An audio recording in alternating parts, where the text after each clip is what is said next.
Lisa adjusted her uniform and wiped the sweat from her forehead. The evening air was warm, but inside the luxurious Grand Royale Hotel, everything was perfect. Cool air, soft jazz music, and sparkling chandeliers casting a golden glow. Guests in expensive designer outfits sipped champagne, laughed, and enjoyed the night, oblivious to the staff working tirelessly to keep their world flawless. Lisa, a janitor, moved quietly across the marble floors, her mop gliding smoothly as she cleaned near the grand pool area. She had worked here for years, always invisible to the wealthy guests who saw people like her as background noise. But Lisa took pride in her work. Her grandmother had always said, "Dignity isn't in the job, it's in how you do it." And Lisa did her job well. At a private VIP table near the pool, a group of the hotel's wealthiest guests laughed loudly, their conversations filled with power and privilege. They weren't just rich, they were the kind of people who controlled businesses, made headlines, and acted as if the world belonged to them. Among them was Darren Kingston, a sharp-featured man in an expensive suit known for his arrogance. Lisa kept her head down, focusing on her work, but Darren's sharp eyes locked onto her, and a smirk played on his lips. "Look at her," he said just loud enough for the table to hear, "walking around like she belongs here." His companions chuckled. Lisa pretended not to hear, but she knew this night was about to take a cruel turn. Lisa kept her focus on the floor, pretending Darren's words didn't reach her ears. It wasn't the first time she had been mocked by guests who thought money made them superior. She had learned long ago that reacting only gave them more power. But Darren wasn't finished.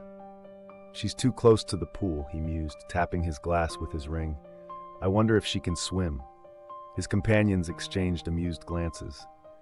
A blonde woman in a shimmering gold dress leaned in, her lips curling into a wicked smile. Only one way to find out. Lisa's grip tightened around the mop handle, her heart pounded. She had seen these types before, rich, entitled, and bored. To them, she wasn't a person, she was just entertainment. Before she could step away, a sudden force shoved her from behind. Her body lurched forward, her feet slipping on the wet tile. Everything happened in slow motion. She gasped, arms flailing as the cold air vanished, replaced by the shocking embrace of water. Splash! The world around her blurred as she plunged into the pool's deep blue. For a moment, there was silence. Then, laughter, loud, cruel, echoing across the poolside. Some guests pulled out their phones, recording her struggle. Lisa kicked her legs, panic rising. Her uniform, heavy with water, dragged her down. She fought to reach the surface, gasping for air. Above the water, Darren raised his glass in a mock toast. "Oops," he said, smirking. "Guess she couldn't swim after all." Lisa's limbs weakened. The laughter grew distant. Then, darkness. Lisa's body twisted beneath the water, every desperate movement fighting the heavy fabric of her soaked uniform. Her chest burned. She kicked her legs as hard as she could, but the weight of her clothes pulled her deeper. Panic surged through her veins as her lungs screamed for air. Her eyes blurred, her vision fading in and out. She had never learned to swim, and the realization hit her with a crushing weight. She wasn't going to make it. The laughter from above was deafening, but none of it mattered now. Not the taunts, not the humiliation. All that mattered was survival, but it felt like the water was closing in around her, suffocating her. She tried to scream, but only bubbles escaped. Her hands reached up, searching for something to hold onto, but the surface seemed so far away. For a split second, her mind flashed back to her childhood, to a time when everything felt safer, simpler. She had never dreamed that the world could be this cruel. The cold water filled her nose and mouth, making it harder to breathe, harder to think. She was losing herself to the darkness. Above the water, the guests were still recording, laughing, unaware, or perhaps indifferent, that what was unfolding was no longer a joke. It was becoming a tragedy. Then, as Lisa's body grew weaker and the dark abyss consumed her, something changed. A deep, commanding voice sliced through the air, drowning out the cruel laughter. "What the hell is going on here?" The voice was low, commanding, and it sliced through the poolside chaos like a blade. The laughter faltered. The guests froze, their eyes darting toward the source of the voice. A tall, imposing figure stepped through the crowd, his presence demanding attention. Michael Harris. Lisa couldn't see him, but she could hear the subtle shift in the atmosphere. The laughter had stopped. People were whispering his name. Michael Harris wasn't just rich. He was a self-made billionaire, the owner of the hotel, and a man whose mere presence changed the room. When he walked into a space, it was as if the world shifted on its axis. He approached the pool, his sharp eyes scanning the water. The crowd parted for him without question. His gaze locked onto Lisa's limp body beneath the surface. Without a moment's hesitation, Michael tore off his jacket, his watch, his shoes, and dove into the water. The cold shock didn't slow him down. He moved through the pool with the precision of a man who knew how to navigate danger. The crowd stood silent, watching, waiting for what would come next. In the water, Michael's strong arms cut through the surface, searching, reaching. His hand found Lisa's weak body, and with a strength that left no room for doubt, he pulled her up. Her head broke the surface with a gasp, her chest heaving as she fought for breath. The crowd watched in stunned silence, and for the first time that night, the power had shifted. Lisa's body convulsed as she gasped for air. Her lungs burned as she inhaled deeply, each breath feeling like a battle. She could feel the cold water dripping from her hair, her uniform clinging to her like a second skin, but nothing mattered more than the breath in her chest. Michael's arms held her firmly, his grip strong and steady as he pulled her toward the edge of the pool. The water rushed around them, and the noise of the crowd faded into the background, as if the world itself had stopped in that moment. Lisa's vision was blurry, but she could make out Michael's face, his eyes intense with focus. She didn't understand what was happening, why he was here, why he cared. She had never seen him before, but his presence felt like a force she couldn't ignore. "Hold on," he murmured, his voice rough but steady. He was holding her, his large body pressing against hers as he helped her towards the edge. Her arms trembled with exhaustion, but she managed to reach the side of the pool, where strong hands lifted her out of the water with ease. She was trembling, her body cold and weak, but she was alive. The crowd stood completely still, no longer laughing, no longer recording. The energy in the air had shifted from cruel amusement to something far more serious. Michael didn't care about them. His focus was entirely on Lisa. He gently laid her down on the poolside, checking her breathing. His hands moved with practiced care, brushing the wet strands of hair from her face as he looked down at her. "Are you okay?" he asked, his voice soft but full of urgency. Lisa blinked, still gasping for air, but her mind was starting to clear. She couldn't answer him right away. She wasn't sure if she even had the strength. But she nodded slowly, as if that small motion could convince her body that she was okay. The crowd remained quiet, and for the first time, they were watching Michael, not with awe or admiration, but with the kind of fear that only comes when a man like him steps into the room. Michael's hands were gentle as he checked Lisa's pulse, but his eyes were anything but soft. His gaze swept over the crowd, and the weight of his stare made everyone shrink back. The guests who had laughed earlier, who had filmed Lisa's struggle like it was some sort of sick game, were now pale with guilt. The atmosphere had shifted dramatically, from carefree and lighthearted to heavy with accountability. Lisa lay on the poolside, shivering, still gasping for air, as the shock of the cold water and the trauma of the moment began to wear off. Her body trembled, and she felt a wave of dizziness pass over her. But it was Michael's fury that caught everyone's attention. His eyes scanned the crowd, locking onto the faces of the guests who had witnessed her humiliation. His jaw clenched, and his fists curled at his sides, the veins in his neck bulging as if he were fighting against an overwhelming urge to lash out. He took a deep breath, and when he spoke, his voice was like thunder. "What the hell is wrong with you people?" The question was simple, but it held the weight of years of injustice. Years of watching people like Lisa, people who were just trying to make a living, be treated like less than human. Darren Kingston, the man who had pushed Lisa into the pool, shifted uncomfortably in his seat. His confident posture faltered as Michael's gaze bore into him. No one answered. The crowd, once buzzing with laughter and conversation, was now paralyzed by fear. They knew what Michael could do. He didn't just own the hotel, he owned the city. His influence was absolute, and in that moment, it was clear that the tables had turned. Lisa's gaze flicked toward Michael. She was still struggling to process what was happening. How had this man come to her rescue so quickly? Why was he standing up for her when no one else had? As if reading her mind, Michael knelt beside her again, his expression softening just slightly. "You're safe now," he said quietly, his voice filled with an emotion she couldn't quite place. The poolside was now eerily quiet. The sound of the water lapping against the tiles seemed distant, drowned out by the heavy silence that hung in the air. Lisa, still shivering and disoriented, lay on the ground as Michael hovered over her. His presence, once powerful and commanding, now felt like a shield from the storm of whispers and guilt circling around them. Despite the cold, she felt warmth radiating from Michael, not in the literal sense, but in the safety his actions brought. She had no idea why he had stepped in, why he cared about a woman like her.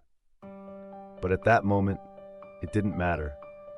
All that mattered was the sharp contrast between him and the group of wealthy guests who had once reveled in her humiliation.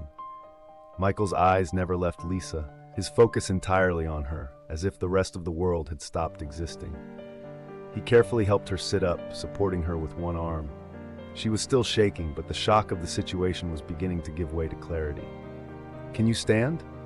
Michael asked, his voice soft yet firm. He was giving her a choice, allowing her to maintain control, something she hadn't had when she was pushed into that pool. Lisa blinked, her head spinning, but she nodded. Slowly, she placed her hands on the cool pavement, using them to steady herself. The crowd was still frozen. They watched, but no one dared to speak, afraid of drawing Michael's ire. The same people who had laughed, who had pulled out their phones and enjoyed the spectacle of her near drowning, now felt the weight of their actions. Lisa's thoughts swirled. She had never expected this kind of intervention, this kind of attention. She wasn't used to kindness from people like him, people who lived in worlds so far removed from hers. As she stood with Michael's help, she took a deep breath, steadying herself. The air felt different now, thick with the realization that what had happened tonight would not be forgotten. "Thank you," she whispered, her voice weak but sincere. Michael gave a slight nod, his gaze shifting to the crowd. Michael's expression hardened as he stood up, towering over Lisa for a brief moment before he turned to face the crowd. His gaze swept over the guests who had been laughing just moments ago, their faces now pale and full of regret. They knew, deep down, that what had just happened had crossed a line. And now, they were about to face the consequences. Lisa, still weak but standing on her own, caught her breath as she watched Michael's every movement. She had never seen someone command a room so effortlessly, so completely. The shift in the atmosphere was palpable. What had once been a glamorous night of laughter and exclusivity was now a tense, fragile silence. Michael didn't waste time. He didn't need to. The weight of his presence was enough. With one sharp movement, he turned his attention to the club manager, who had been standing on the outskirts, nervously watching the scene unfold. The manager, a man who had been so quick to cater to the whims of the elite, was now visibly sweating under Michael's gaze. "Call security," Michael commanded, his voice unwavering. The manager hesitated for a split second before nodding, clearly aware of the power Michael wielded. Lisa felt a flicker of hope inside her. She had been humiliated, belittled, and left to drown in front of an entire group of people. But now it seemed that justice was finally going to come. As the manager dialed security, Michael stepped forward, his gaze never leaving the crowd. The guests shifted uncomfortably, some even taking a step back as if the air had become too thick to breathe. Karen, the woman who had instigated the mockery, was the first to break the silence. She forced a nervous laugh, her attempts at brushing off the situation falling flat. "Oh, Michael, it was just a joke. No harm done," she said, waving her hand dismissively. But Michael's eyes narrowed, his jaw tightening. He took a step closer to her, his presence closing in like a storm. "Just a joke," he repeated slowly, his voice low and dangerous. Karen's attempt at humor faltered the moment Michael's eyes locked onto hers. The smugness that had once defined her expression began to fade as she realized she had made a grave mistake. Michael wasn't the kind of man who took things lightly, and he certainly wasn't someone who would let the humiliation of an innocent person slide. She took a step back, her confidence slipping away. Richard, who had been lounging beside her, sat up straighter, his face betraying a hint of nervousness that didn't match his usual arrogance. The laughter that had echoed moments ago now felt like a distant memory, swallowed by the palpable tension in the air. Michael was calm, but his silence spoke volumes. The crowd had stopped shifting, stopped murmuring. All eyes were on him, waiting for what he would do next. The weight of his authority pressed down on them all, and no one dared to interrupt. Karen cleared her throat, trying to regain some of her earlier composure. "Come on, Michael. It's not like she's hurt. It was just a little prank. People have fun, you know." But Michael's voice cut through her excuses like a knife. "It's not fun when someone's life is at risk." His words were slow, deliberate, each one carefully chosen to drive the point home. It's not fun when people think they can treat others like nothing more than entertainment. Lisa, standing just off to the side, felt her heart race as she heard Michael's words. He wasn't just defending her, he was speaking truth, raw and unfiltered. Richard, now visibly uncomfortable, stood up from his seat. "It wasn't that big of a deal," he muttered, trying to brush it off with his usual cocky demeanor. But his voice lacked the conviction it normally had. Michael turned to face him, his eyes colder than before. "You think this is a joke? You think I should just let this slide?" Richard took a step back, his arrogance slipping as Michael's gaze bore down on him. Richard stammered, unable to meet Michael's piercing gaze. The bravado he had shown earlier, the confidence that had come with his wealth and status, evaporated in the face of Michael's unwavering presence. His arrogance, once a shield, now seemed like a burden he couldn't carry. The crowd around them remained dead silent, no one daring to intervene. They had watched Richard and Karen push Lisa into the pool, treated it as a joke, but now the reality of what they had done was sinking in. It was no longer just a harmless prank, it was cruelty, pure and simple, and Michael Harris wasn't about to let them get away with it. Lisa stood there, her body still trembling, but her mind clearer now. The humiliation, the pain, it was still there, but something else was rising in her chest, a feeling she hadn't had in a long time. Power. She wasn't a helpless janitor anymore. In this moment, with Michael standing beside her, she was someone worth standing up for. Michael's next words hit like a slap across the face. "You all think you're untouchable because of your money. You think your wealth makes you better than people like Lisa. But let me tell you something," he said, his voice steady and strong. "Money doesn't give you the right to humiliate anyone. It doesn't make you superior, and it certainly doesn't make you invincible." The words were like an electric shock to the group of elites. They had always lived in a bubble, surrounded by people who either catered to their every need or stayed out of their way. But now, they were faced with the reality that their actions had consequences. Karen, her face flushed with anger and embarrassment, tried to speak again. "This is ridiculous, Michael. You can't be serious about all this." But Michael wasn't listening anymore. His gaze had already shifted back to the club manager, who was standing awkwardly to the side, unsure of what to do. "Get security," Michael ordered. "Now." The moment Michael's words hit the air, the entire atmosphere shifted. The once grandiose event now felt like a darkened theater, the spotlight shining on the uncomfortable, guilty faces of the guests. Karen and Richard, still reeling from Michael's harsh words, stood frozen. No more laughter, no more cocky smirks, just an overwhelming sense of humiliation creeping over them. The club manager, who had been reluctantly following the unfolding drama, hesitated for a second, his eyes flicking nervously from Michael to the guests. Then, as if snapping out of a trance, he pulled out his phone and dialed security. Lisa, standing quietly beside Michael, watched the whole scene unfold with a strange mixture of disbelief and awe. She had never been the center of attention, never had people stand up for her like this. In this space, the wealthy, powerful people who had once mocked her were now shrinking under Michael's gaze. Security guards arrived within minutes, their presence like a storm cloud rolling in. They were large, intimidating figures, easily dwarfing the guests who had once felt untouchable in their expensive suits and designer dresses. The first guard approached Karen. She looked at him, her mouth opening to protest, but the words never came. The guard's presence alone silenced her. Without saying a word, he gestured for her to step aside. Richard, who had been nervously tugging at his collar, shot a look at Michael. It was a look that conveyed both defiance and fear. But when Michael locked eyes with him, the defiance was gone. Richard turned to follow Karen, who was already being escorted out, her face flushed with anger and embarrassment. The other guests, those who had once laughed, recorded, and mocked, began to look around, unsure of what to do. The reality of their complicity in the cruel act was now too much to ignore. As Karen and Richard were escorted out, Lisa stood in stunned silence. She had always been invisible in the eyes of people like them, people with power, money, and influence. But tonight, that had changed. Michael turned to her, his voice soft but clear. "You should never have been treated like that." The weight of Michael's words lingered in the air, settling on Lisa's shoulders like a comforting blanket. She had always felt small, invisible to the powerful people around her. But now, for the first time in her life, someone saw her. Truly saw her, not just as the janitor, but as a person worthy of respect. As the last of the guests were escorted out, a hush fell over the pool area.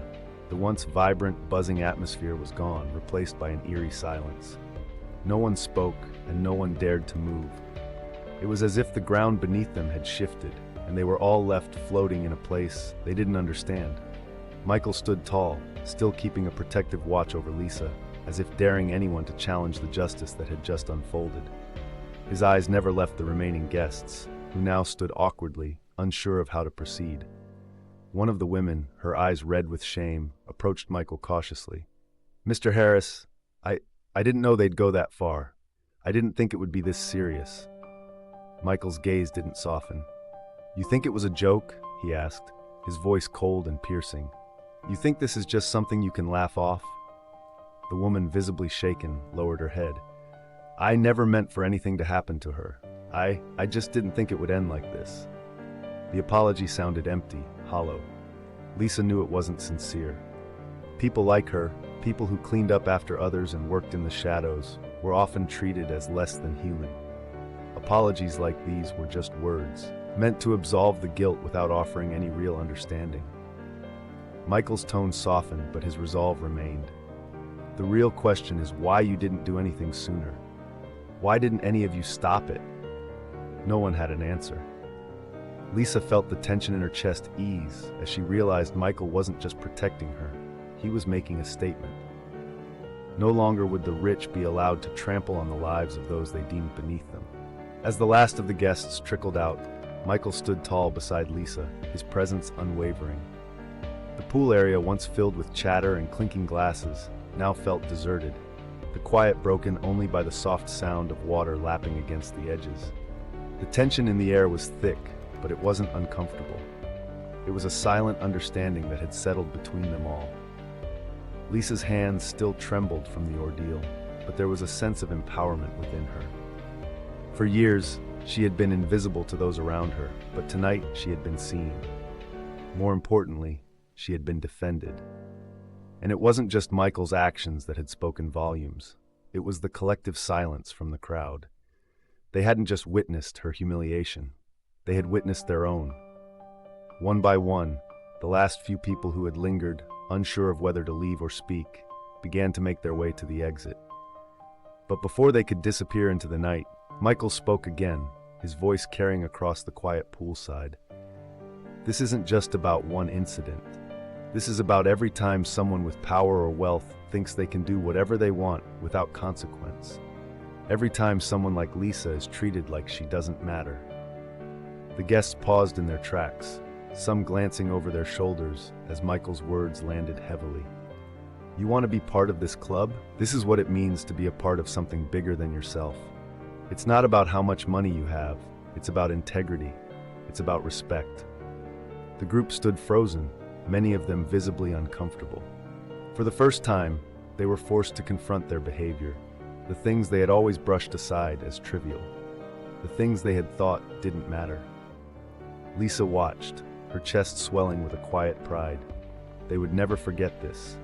They would never forget her. The silence stretched on for a moment longer before the last few guests made their way out, heads down, avoiding eye contact with Michael and Lisa. As the poolside emptied, the night air seemed to carry the weight of the lesson that had just been delivered. Michael stood tall beside Lisa, his posture still commanding, but his gaze softened as he looked down at her. Lisa felt a strange sense of calm wash over her, The ordeal was far from over. There would be questions, perhaps even whispers in the days to come. But in that moment, standing next to Michael, she knew something had shifted. "Are you okay?" Michael's voice was gentle, almost caring. It was a stark contrast to the fury he had shown earlier, but it didn't feel out of place. He was a man who had spent years building his empire, but tonight he had made it clear that respect for others was a value he held more dear than wealth or power. Lisa nodded slowly, her voice barely a whisper. "I think I will be." Michael offered her a small, reassuring smile. "Good, because this is only the beginning." Lisa looked up at him, puzzled. "What do you mean?" "This place, this club, it has a culture that needs to change," Michael said, his eyes narrowing slightly as he gazed at the empty tables and chairs around the pool. "There's too much privilege, too much of people thinking they can treat others however they want. I'm not going to let it continue." Lisa's heart skipped a beat. She wasn't sure what exactly Michael was planning, but there was something in his voice that told her he wasn't just talking. He was going to take action. "I promise you," Michael continued, his tone unwavering. "This won't be forgotten. I'm going to make sure of that." Lisa felt a shiver run down her spine. She had no idea what kind of changes Michael had in mind, but she knew one thing for sure. He was not someone who would allow injustice to slide. In the days following the incident, word spread quickly. What had started as a single act of cruelty, one push, one moment of humiliation, had rippled out, creating waves that no one could ignore. The country club, once an exclusive retreat for the wealthy elite, now found itself under intense scrutiny. It wasn't just Lisa's struggle that had been noticed. It was the way the crowd had reacted, the way no one had stepped forward to help her, the way those with power had turned a blind eye to injustice. News outlets picked up the story, reporting not only the details of what happened, but also the aftermath, the drastic actions Michael had taken, his decision to remove the guests responsible, his vow to reform the club, and his outspoken condemnation of the elitist culture. For the first time in years, the country club's pristine reputation was tainted.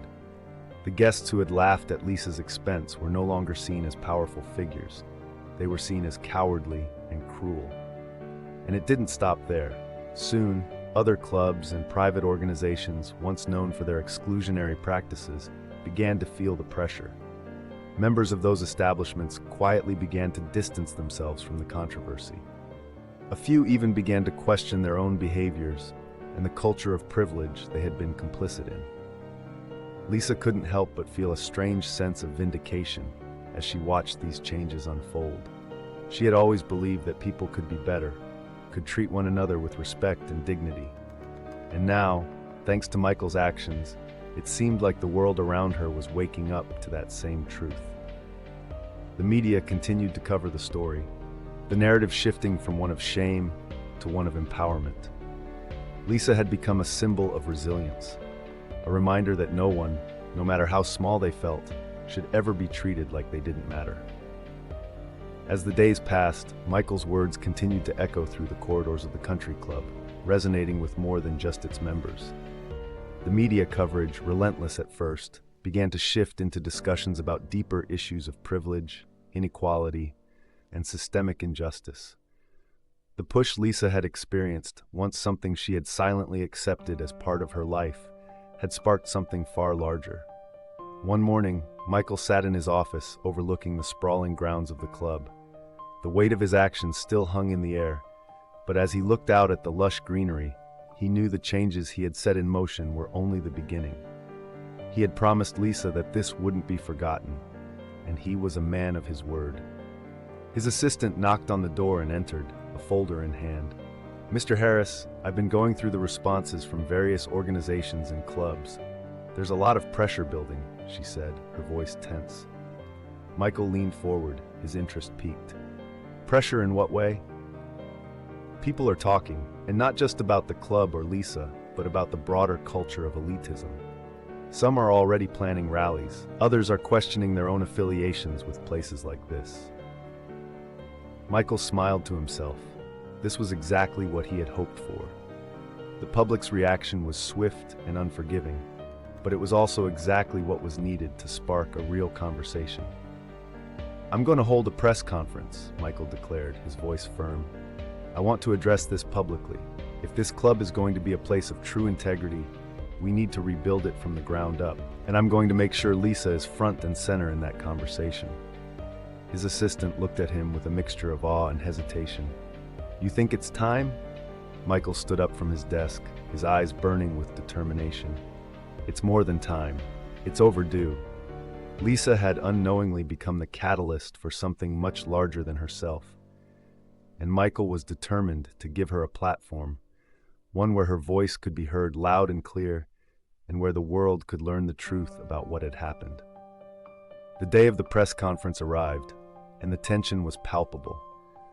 Michael stood in front of the podium, a sea of reporters and cameras trained on him. The room was filled with anticipation, but there was one thing on everyone's mind: Lisa. She had been hesitant at first, unsure of stepping into the spotlight, but Michael had insisted. He promised her that her voice was just as important as anyone else's, that this was about more than just her. The entire system needed to be confronted. As Michael stepped up to the microphone, he gave Lisa a reassuring glance. She stood off to the side, her nerves palpable but her posture strong. She had come a long way from the woman who had been pushed into the pool. Now she was standing on the edge of something much larger, a movement. "Thank you all for being here," Michael began, his voice commanding. "But I'm not here today to talk about business or profits. I'm here because we all witnessed something that should never have happened." The room fell silent. Michael's words carried a weight that no one could ignore. "This isn't just about one woman, one incident," Michael continued. "It's about the culture of entitlement and disregard that has pervaded our society for far too long. It's about the way people like Lisa, people who work hard and show up every day, are treated as if they don't matter. This changes today." He gestured toward Lisa, who took a deep breath and stepped forward. The camera flashes blinding her for a moment, but she didn't flinch. "Lisa, if you'd like to say a few words," Michael said, his voice gentle but firm. The room was silent as Lisa slowly made her way to the podium. She cleared her throat, feeling the weight of everyone's eyes on her, but when she spoke, her voice was steady and clear. "I never wanted to be a symbol of anything. I just wanted to do my job, to do it well," she began. "But I've learned something in the last few days. You don't have to stay silent.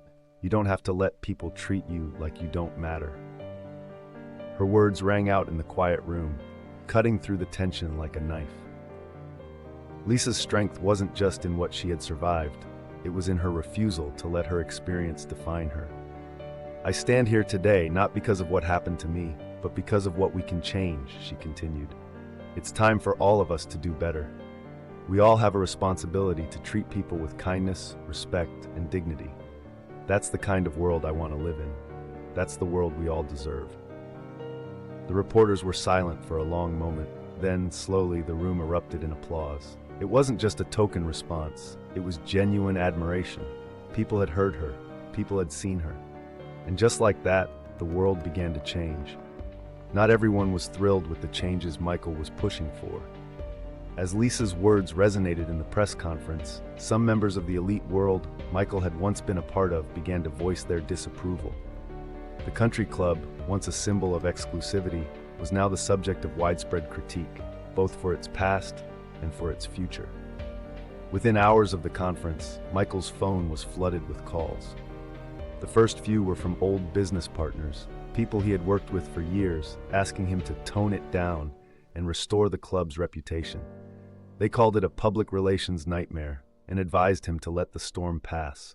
But Michael's resolve had only grown stronger. He ignored the calls, choosing instead to focus on the larger picture. This wasn't about appeasing a few high-profile individuals. It was about ensuring that no one ever felt the way Lisa had been made to feel. And he wasn't going to let anyone silence that message. As the days went by, the backlash only grew. A group of prominent members from the club organized a meeting, demanding that Michael reverse his decision and restore the privileges of those who had been banned. They argued that the actions of a few shouldn't define the entire institution. But Michael knew the truth.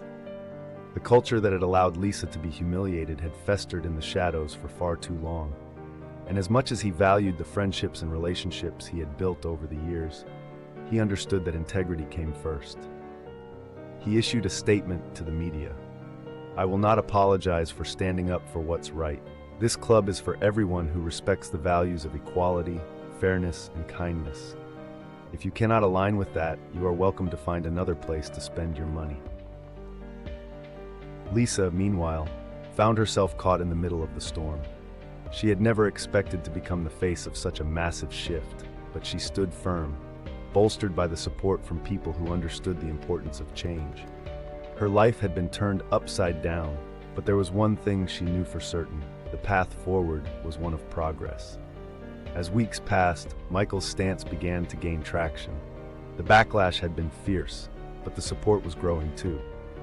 The press, initially critical, started to shift their tone as more stories of everyday people, those who had long been overlooked and silenced, began to surface. Lisa's story became a symbol of something bigger, a movement for fairness and respect. At the club, the changes started to unfold.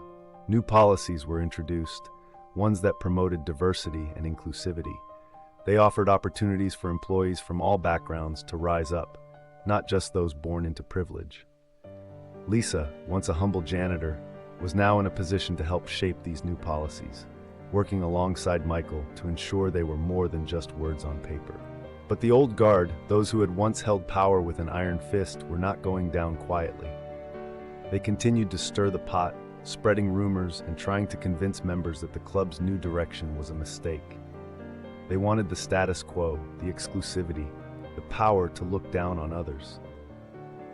One evening, Lisa found herself face to face with a former member of the club's board. A woman named Veronica, who had always held herself with an air of superiority, stepped into the club's new office with a self-assured smile. "You've made a mess of this place, haven't you?" Veronica said, her voice sharp. Lisa stood tall, refusing to be intimidated. "I'm not here to maintain the old ways," she replied firmly. "I'm here to make sure people like me, people who work hard and contribute, are seen and respected." Veronica scoffed, her eyes narrowing. "You really think the club will survive with all these changes? With these people you're bringing in? It's a joke." Lisa didn't flinch. "I think the club will survive because it's no longer about power and privilege. It's about fairness and respect, and people will always respect that." Veronica scoffed and turned to leave, but not before casting one last disdainful glance at Lisa. "We'll see how long that lasts," she muttered under her breath. But Lisa wasn't concerned. She knew the winds were changing. The support for Michael, for her, for what they were doing, was growing stronger every day. The country club wasn't just surviving, it was thriving in a new, inclusive environment. And as more members left, others who valued these principles began to take their place. The shift was real. The transformation at the club had been profound. What had once been a symbol of exclusion and elitism was now a beacon of change, welcoming people from all walks of life. The most significant change wasn't just in the membership or the policies, it was in the culture. Lisa had become more than just a symbol. She was now a key figure in shaping the future of the club. Her role as a consultant and voice for the staff had given her an opportunity to create real, lasting change. She worked closely with Michael to ensure that the principles of fairness and equality were deeply embedded in every aspect of the club's operations. But it wasn't just about the country club anymore. The ripple effect had spread far beyond its gates.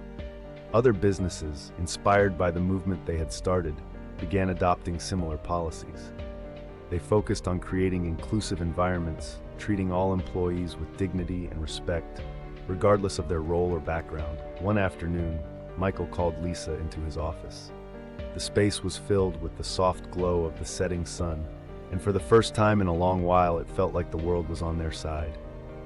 "Lisa," Michael began, his tone warm but serious, "I've been thinking a lot about what we've accomplished and what's still to come.